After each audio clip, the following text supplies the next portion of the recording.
안녕하십니까, 선홍길입니다. 박일입니다. 안녕하세요. 김재원입니다.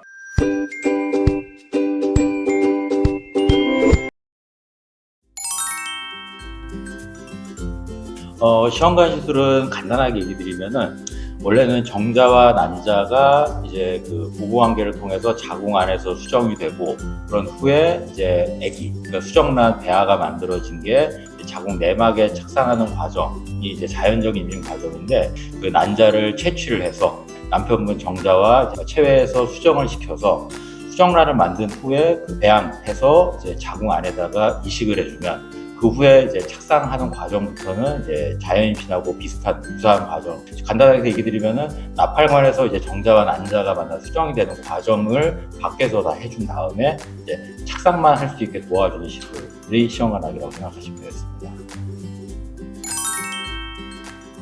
남성 난임, 정자가 안 좋은 분들, 심한 경우는 이제 무정자증에서도 보완해서 정자를 채취해서 임신에 성공할 수 있고, 최근에는 난소 기능 저하나 그 다음에 자궁 내막증으로 인해서 임신이 안 되는 분들, 또 원인 불명, 특별하게 원인이 없는데 오랜 기간 임신이 안 되는 분들에게도 시험관하기 시술을 시행할 수 있습니다.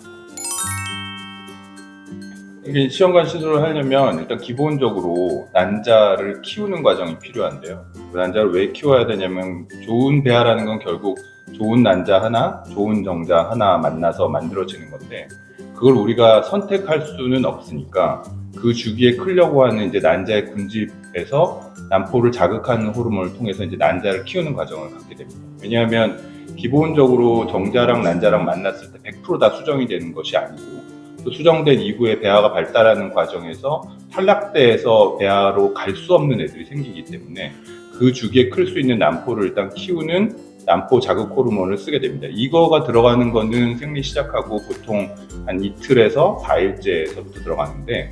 난포가 크는 과정 중에 이제 우리 몸에서는 이 난포를 배란시키려는 과정이 생기게 되거든요. 근데 이게 배란이 되면 우리가 바깥으로 난자를 채취할 수가 없고 정자랑 만나는 이후의 과정들을 진행을 할 수가 없으니까, 배란이 되지 않게끔 막아주는 과정을 난포를 키우면서 할 것이냐, 난포를 키우기 전서부터 준비할 것이냐에 따라서 단기요법이냐 장기요법이냐 이렇게 구별이 됩니다. 난포를 키우는 과정은 생리가 시작하면서부터 똑같은데, 난포가 조기 배란되지 않게끔 막아주는 과정을 난포를 키우다가 하는 것, 이때 사용되는 기량제 주사, 그런 주사를 기량제 주사라고 하기 때문에 그거를 이제 단기 기량제요법이라고 하고, 이전서부터 난포가 이렇게 일정하게 클 수 있게끔 하고 난포가 크면서 조기 배란되지 않는 거를 준비를 먼저 하는 거를, 그런 경우로 이제 장기요법이라고 그렇게 구분합니다. 그리고 그렇게 해서 난포가 적절하게 자라면 채취하는 과정을 갖게 되고, 채취하는 날 남편분이 같이 오셔서 정자를 주시게 되면 수정시키고 배양시키는 과정을 진행을 해서 이식을 하게 됩니다. 앞에서 이제 시험관하기 과정 말씀해 주셨듯이 정자랑 난자랑 수정시킨 수정란을 배양을 해서 수정란을 그날에 바로 이식하는 걸 신선 배아 이식이라고 하고, 그 배아를 동결해 놨다가 한두 달 뒤에 휴식기를 갖고 이식하는 것을 이제 동결 배아 이식이라고 합니다. 신선 배아 이식은 휴식기를 갖지 않고 바로 이식할 수 있기 때문에 시술 기간이 좀 짧아지고 바로 결과를 볼 수 있다는 장점이 있고, 반면 이제 바베란 주사를 맞을 때 난포가 많이 큰 경우 이제 복수가 차거나 이런 위험성이 있는데, 그거를 이제 동결해서 진행을 하면 그런 위험성이 줄어들고, 바베란 주사가 간혹 이제 자궁 내막이 착상하는데 영향을 주어서 황체 호르몬이 비정상적으로 높아지거나 그래서 상에 방해되는 상황들이 생길 수 있는데, 동결 배아 이식은 그런 일들이 좀 적게 생김으로 인해서 일반적으로 신선 배아 이식보다 동결 배아 이식의 확률이 약간 높은 경향이 있습니다. 배양 일수에 따라 다른데, 지금 본원에서는 주로 4일 배양 또는 5일 배양 위주로 하고, 그러니까 배양 일수가 늘수록 실제로 이식할 수 있는 배아 개수는 줄지만은 조금 더 확실한 배아를 고를 수 있는 장점이 있기 때문에, 가능하면은 5일 배양까지 키우는 거를 선호하고, 4일 배양, 3일 배양 하고 있긴 한데 좀 좋지 않은 경우, 현재도 다른 병원에서 3일 배양을 많이 하는 병원들이 있긴 합니다. 근데 실제로는 예전에는 그 배양 기술 자체가 그렇게 좋지 않았을 때 실제로 4일, 5일 이상 키우다 보면은 자궁 안에서는 잘 클 수 있는 배아가 이제 밖에서 분열이 멈춰버린다든지 그런 경우가 있기 때문에 아직도 3일 배양을 좀 선호하는 병원들이 있긴 한데 저희 병원은 이제 배양 기술이 괜찮고 좋기 때문에 그 가능하면은 배양 일수 늘려서 그러니까 조금 더 확실한 배아를 골라서 이제 이식을 하기 때문에 성공률도 월등히 높고 그리고 이제 다태 임신을 이제 줄일 수 있는 방법이기 때문에 배양 일수가 느는 것이 그러니까 5일 배양까지 하는 것이 확실하게 임신에 더 도움이 됩니다.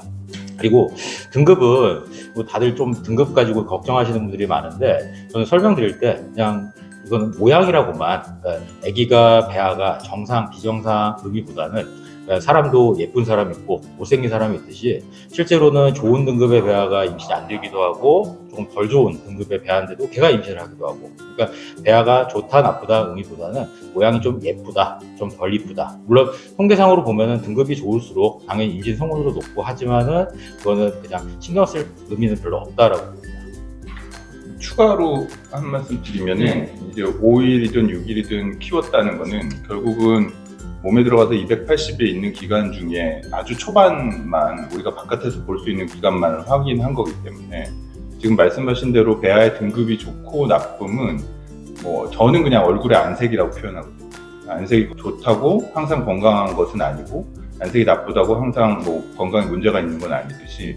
그런 부분이 있어서 흔히 오해를 하시지 않았으면 좋겠는 게 등급이 나쁜 배아가 잘 안 되고 등급이 좋은 배아가 잘 되고 이런 부분이 어느 정도 확률적으로 맞는 부분은 있지만 꼭 그런 것은 아니고 착상전 유전 검사라고 해서 이 유전자 검사를 해보면 1번부터 순서대로 좋은 등급이었던 아이들은 통과를 못하고 뭐 5번, 6번째 아이들 통과하는 경우도 얼마든지 있거든요. 그래서 등급의 그런 어떤 좋고 나쁨은 그렇게 크게 신경을 쓰지 않으셔도 된다고 말씀드리고 싶습니다. 시험관하기 시술을 하다 보면 주사를 많이 맞게 되는데 이제 난자 채취 이전에 맞는 주사는 이제 난포를 여러 개 크게 하기 위해서 맞는 주사라고 보시면 됩니다. 그러니까 한 달에 원래 하나의 난포만 크게 되는데 하나의 난포만을 가지고 이제 시술을 하게 되면 성공률이 떨어져서 여러 개의 난포를 키우기 위해서 쓰는 바벨하는 주사들이 이제 난자 채취 이전에 맞는 주사고 그다음에 시술 이후에 이제 배아 이식을 하고 나서 쓰는 주사나 약제들은 착상이 잘 되게 도와주는 주사라고 보시면 되겠습니다. 이제 아까 잠깐 얘기 나왔는데 난포를 우리가 키우고 싶은 숫자대로 키울 수는 없거든요. 너무 작을 때는 별로 문제가 되지 않지만 조금 생각보다 많이 크는 경우들이 있어요. 특히나 뭐 다낭성 난소가 있다든가 뭐 이런 경우에 그 다음에 그게 사실 예측하기 어렵기 때문에 난포가 상당히 많이 크게 되는 경우에는 저희가 이제 전체 동결을 한다든가 아니면 마지막에 난포를 배란시키는 주사를 조절을 해서 뭐 생리주기가 조금 일찍 시작되게끔 하면서 가능한 한 과자극증후군의 그런 문제가 생기지 않게끔 하려고는 하지만 간혹 이제 복수가 차거나 하는 경우들이 생기는 문제가 있을 수 있고요. 이제 그렇게 되면 뭐 통증 같은 것들이 생길 수도 있고 간혹은 그게 이제 혹처럼 커져 있기 때문에 심한 경우에는 이렇게 염전이라고 해서 꼬이거나 하는 경우들도 있을 수 있고 그런 통증이라든가 출혈 양상 뭐 이런 것들은 조금 잘 지켜봐야 될 필요가 있고요.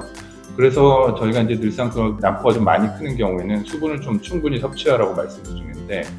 그런 경우에 이제 소변이 잘 안 나온다거나 그 다음에 소변이 잘 나오는데 뭐 통증이 심하다거나 이런 경우는 꼭 체크를 해봐야 될 필요가 있고 그 외에는 난포가 그렇게 많이 자라지 않으면 한 2, 3일 정도의 통증, 약간의 출혈 이외에는 특별히 문제될 만한 사항들은 없습니다. 그리고 보충할 게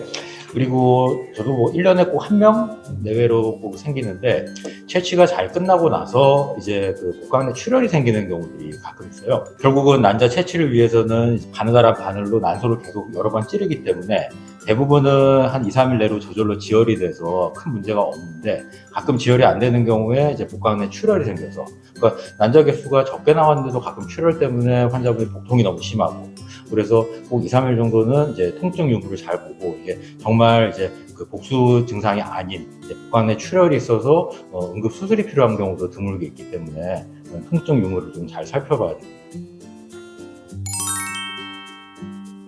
성공을 어떤 기준으로 보느냐에 따라 다른데 일단 그 착상을 했다만 보는 거는 이제 그 화학적 유산 가능성도 있고, 그러니까 저희가 이게 대부분 이식을 하고 나서 한 일주일 정도 후에 이제 혈액 검사 그리고 소변 검사로 이제 임신 여부를 확인하는데, 그때 일단 그 임신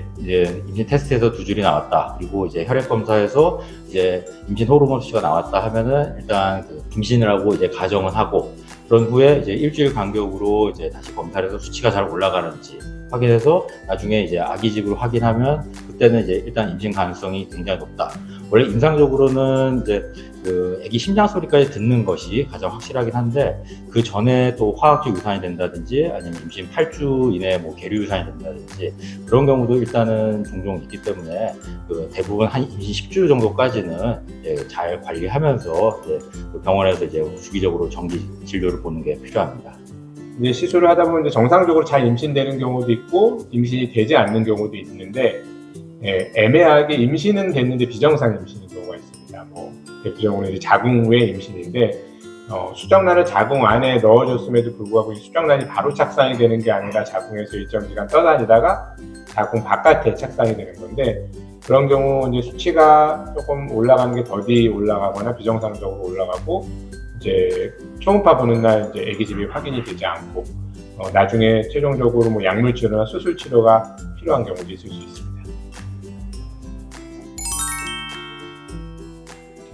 아까도 잠깐 얘기가 나왔는데 시험관 시술을 언제 해야 되느냐, 명백하게 해야 되는 경우들은 잘 설명을 드렸고, 결국은 임신의 시기를 그래도 지금 현재 기술에서 조정할 수 있는 유일한 방법, 배란 유도라든가 인공수정이라든가 이런 거를 통해서는 언제 임신이 될지, 임신이 안 되면 이후에 어떤 과정을 통해서 그 부분을 개선할지 이런 부분이 없는데, 시험관은 일단 기본적으로는 배아를 만들어 놓고 착상과 관련된 문제만 우리가 해결하면 되기 때문에 조금 더 빠르게 임신할 수 있는 방법이고 안전하고 또 확률 높은 방법입니다. 그래서 시험관 시술을 결정할 때 있어서 제일 중요한 요소 중에 하나는 시술까지 해서 임신이 내가 정말 원하는 시점이 어딘가를 잘 결정하실 필요가 있다고 생각돼요. 그거는 의사가 정해드릴 수는 없고, 명백하게 시험관 시술이 필요한 것들은 저희가 정해드릴 수 있지만 결국은 두 분의 출산 계획이나 임신 계획도 되게 중요한 부분이거든요. 그래서 그런 부분에서 상담이 필요하실 때는 적극적으로 본인들의 그런 계획을 공유해 주시는 것도 치료의 방침을 결정하는 데 도움이 많이 된다고 생각합니다. 저는 이제 시험관하기 시술을 이제 망설이는 분들이 상당히 많다고 생각하시는데, 그 중에 하나가 이제 아플까봐, 힘들까봐 이런 부분들을 많이 고민하시는데, 예전에는 주사 맞는 기간도 길었고 주사도 아픈 주사를 많이 썼고 힘든 과정들이 많았는데, 최근에는 이제 성공 확률은 오히려 더 높아지면서 조금 덜 힘들고 덜 아프게 할 수 있는 방법들이 많이 나와서 예전에 비해서 조금 쉽게 빠르게 임신할 수 있는 시험관하기 시술이 많이 나온 상태거든요. 그래서 그런 부분 때문에 너무 망설이거나 미루지 않았으면 좋겠고, 시험관하기 성공을 하는 데 있어서 가장 중요한 요인이 하나를 꼽으라면 거의 대부분 의사가 꼽는 게 나이일 거예요. 그래서 너무 시간을 미루시다가 나이가 좀 많아져서 시술을 선택할 때는 확률이 떨어질 수 있다는 것을 생각을 하면서 너무 망설이지 말고 필요한 경우에는 이제 좀 고려하시는 게 필요하겠다라고 말씀드리고 싶습니다. 앞에 두 분이 다 얘기를 하셔서 졸업하시는 분들 하는 말이 조금 빨리 했으면 더 수월했겠다, 그런 분들이 많기 때문에 그 망설일 때는 담당 선생님하고 꼭 상의를 해서 시술을 하는 게 정말 필요할지 아니면 조금 더 여유가 있을지, 그거는 그 선생님하고 의견을 교환하는 게, 선생님이 좀 빨리 하자 하는 건 다 이유가 있어서 하는 거거든요. 그러니까 저도 항상 얘기를 드릴 때 아직은 단계가 아니니까 조금 더 미루셔도 되겠습니다. 그러니까 조금 시험관 시술을 바로 할 단계는 아닙니다. 그러니까 좀 성공률이 조금 낮지만은 인공수정도 해볼 만하다, 그런 식으로 얘기를 드리거든요. 그러니까 본인이 원하는 것과 의사 선생님하고 상담을 해서 적절한 치료 방향을 결정하는 게 더 중요할 것 같습니다. 그러니까 시험관학이라는 건 결국 임신할 수 있는 여러 방법 중에서 가장 성공률이 높은 방법이다, 그 정도로만 생각해도 될 것 같아요. 저희가 처음이라 너무 어색한데 앞으로는 좀 풀어준 부분에서 좀 익숙해서 많은 좀 도움과 정보를 드릴 수 있는 내용으로 찾아뵙겠습니다. 네, 감사합니다. 고맙습니다.